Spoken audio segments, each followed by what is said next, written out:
In 2020, I became a space artist and a poet. And what I didn't realize at that time was that 9 months later, it was going to win me a seat to space. I wrote a poem called Space to Inspire, all about how we need to create what I call a Jedi space, just, equitable, diverse, and inclusive space for all of humanity. And I submitted my video and I won. I won a seat to space on a SpaceX rocket. The mission's called Inspiration 4. It was the first all-civilian mission to orbit, and I became the first African-American woman to pilot a spacecraft. You know, being a new emerging artist, when I came back from space, I didn't know how to move forward. What was my path to becoming a better artist? And then I found the ASU XRts Fellowship. And I thought, this is perfect, because I got my master's and PhD from ASU. And I thought, wow, how great would it be to come back, not as a geologist or, science educator, but as an artist. And to my surprise, I got selected. My journey into becoming an artist, I started creating poetry and art that go together. And when I was creating these art pieces, I realized I could add augmented reality to them, where people can use their phones to, hear me read these poems. And when I applied for the XRts Fellowship, it was a lot more about VR and doing things in headsets, and I'd never done that before. So I was a little nervous whether or not I would be able to figure this out. Once I got into the fellowship, everything changed for me, because I got two things. I got one, access to the Mix Center Fabrication Lab, this great place where I could learn to use laser cutters and really elevate my physical art and also my digital art. But then I was able to also create an amazing team of students and professional workers who understood the virtual space, and that they could take my vision, my experience of going to space and looking at our planet from that orbital perspective and experiencing Earthlight, and they could take that message and create this beautiful virtual experience. One of the big things that I get through this fellowship is the support of faculty and staff here. They are amazing. And these are all people who I've become friends with, and they have not only have they seen my growth over the last year and a half, but they've been active participants in helping me grow and see my vision come to life. My Earthlight experience really is two components. One of them is building an installation where people can come and experience my physical art and the augmented reality side of me. And once they go through this installation, then they get to go and put on a headset and go to the Jedi space station. And that's a just, equitable, diverse, and inclusive space station that's set in the future. And they meet Afrobotica, the Earthlight historian.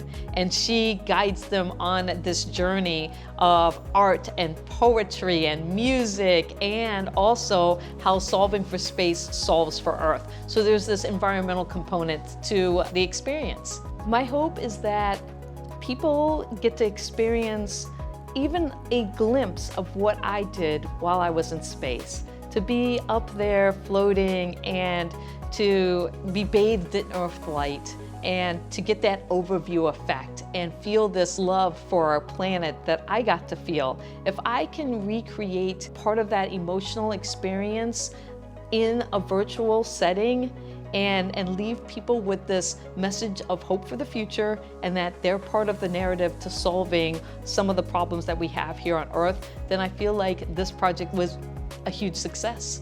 I think that XRts is the future. This whole idea of being able to live, work, and play to some extent in a digital world where you can interact with people in ways that you can't do in the physical world. And it gives us our ability to create in ways that we can't even imagine yet, because the technology is only getting better. And to me, that is the science fiction books that I read as a kid. I think about some of the concepts in there, and now I can see that future as it's emerging now, and XRts is a big part of that. The goal of the XRts Fellowship is to take BIPOC artists with a message that they want to share with the world and help elevate that. So when my fellowship is over, my goal is to continue to develop as an artist and a storyteller, but really kind of like elevate my message of Jedi space and space to inspire on a global level, where again, we can create social change, where we can inspire, we can motivate. You know, those are the things that are core to me. It's one of the reasons why being a part of Inspiration 4 was so important, is that message of hope and having a path forward where humanity comes together and creates this Star Trek generation. When I came back from space, I realized that with great opportunity comes great responsibility. And so I started my own foundation. It's the Proctor Foundation for Art and Science. And my goal is to send BIPOC community college students and faculty to space camp. I want them to come and experience space camp and fall in love with space the way I did, so that we can make this new generation of what I call Renaissance people. People who combine art and science in interesting ways. My call sign is Leo, and so you get your call sign when you go to fighter jet training. And the reason why my crew members picked Leo as my call sign is that they consider me to be a modern day Leonardo da Vinci. And so I want to be able to inspire the next generation of Leonardos.